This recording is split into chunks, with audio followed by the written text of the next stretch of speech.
दोस्तों नमस्कार, मैं राम आश्रयपाल न्यू दिल्ली से। आज मैं एक ऐसी शख्सियत के बारे में कुछ चर्चा करने जा रहा हूँ जो एक महान योद्धा थे, दार्शनिक थे, कवि थे, भक्त थे, एक आध्यात्मिक नेता थे। श्री गुरु गोविंद साहब के बारे में चर्चा करने जा रहा हूँ, जो उनको मैं एक वाक्यांश से शुरू करने जा रहा हूँ। 1.25 ते एक लड़ाऊँ, चिड़ियन ते मैं बाज तुड़ाऊँ, तबे श्री गुरु गोविंद सिंह नाम कहूँ। श्री गुरु गोविंद साहब जी का जन्म 22 दिसंबर 1666 में हुआ था। उनकी मृत्यु 10 अक्टूबर 1708 नांदेड़ में हुआ था। जन्म पटना सिटी में हुआ था। उनके पिताजी का नाम श्री तेग बहादुर सिंह था, जो सिख धर्म के 9वें गुरु थे। माता गुजारी जी थी और पत्नी जीतो थे। उनके 4 पुत्र थे, अजीत सिंह, फतेह सिंह, जोरावर सिंह और साहिबजादा जुझार सिंह जी थे। वो 1699 खालसा पंथ की स्थापना किए थे, जो भारतीय संस्कृति को बचाने के लिए और अत्याचारियों के खिलाफ लड़ने के लिए वो एक खालसा पंथ की स्थापना की थे, जो काफ़ी प्रसिद्ध है और काफ़ी ख्याति प्राप्त की है। गुरु गोविंद साहब जी आजीवन संघर्ष से लड़ते रहे। अब उनके संघर्ष में उनके पूरे परिवार के बलिदान हुआ। उनकी 4 पुत्रों को बलिदान हुआ है, उनकी माता जी को भी बलिदान हुआ, पिताजी को भी सार्वजनिक रूप से सिर कलम कर दिया गया है और उनको भी मार दिया गया था, शहीद हुए थे। गुरु गोविंद साहब जी के पिता श्री तेग बहादुर जी जब कश्मीर में जबरन हिंदुओं को इस्लाम में परिवर्तन किया जा रहा था, तो उनके खिलाफ आवाज़ उठाई और आके पहले श्री गुरु गोविंद सिंह जी का को ऊपर सिंहासन पे बैठा दिए, श्री गोविंद की पदवी दे के फिर वो लड़ाई लड़ने के लिए चले गए, जिसका औरंगजेब ने उनको बंदी बना के सार्वजनिक रूप से सिर कलम करने का आदेश दे दिए थे। उसके बाद श्री गुरु गोविंद सिंह साहब जी का जीवन स्टार्ट हुआ और लड़ते लड़ते लड़ाइयों को काफ़ी दिनों तक संघर्ष चला उनके बीच। उसके बाद लास्ट में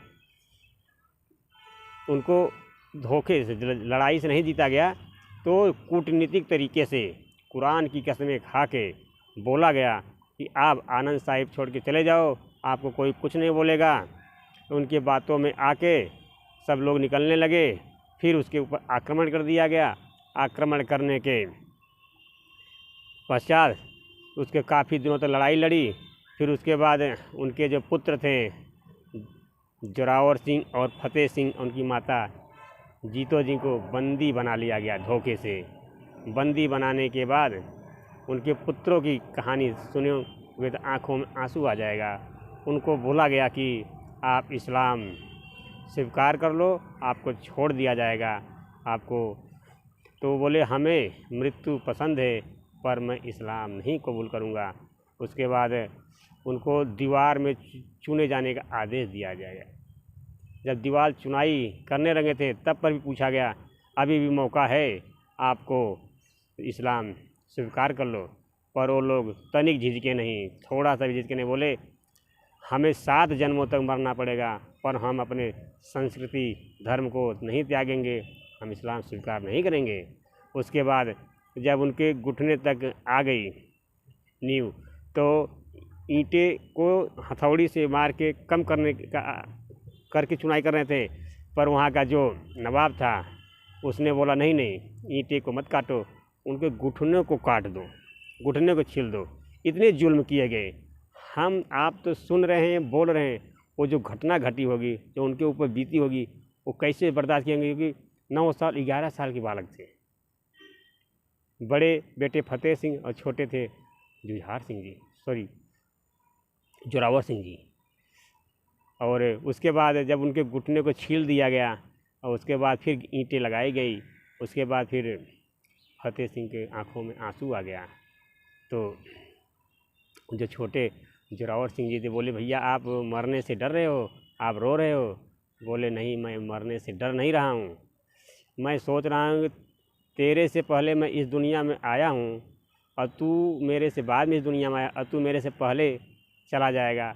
इस बात का डर है कि पहले मुझे जाना चाहिए, क्योंकि तू हाइट में मेरे से यहाँ तक हाइट थी उनकी और वो बड़े थे। तो तू क्योंकि पहले दीवार चुन जाएगी, तेरी सांसें पहले फूल जाएगी, तू पहले मर जाएगा। मैं इस बात से डर रहा हूँ कि मरना मुझे चाहिए पहले, तो मर तू रहा पहले।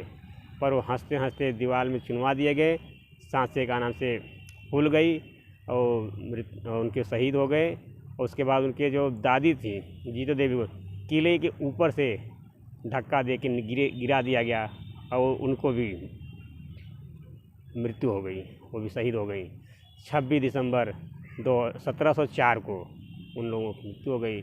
उसके बाद 26 दिसंबर 2022 को वर्तमान प्रधानमंत्री मोदी जी के द्वारा वीर बाल दिवस मनाने का आदेश दिया गया है।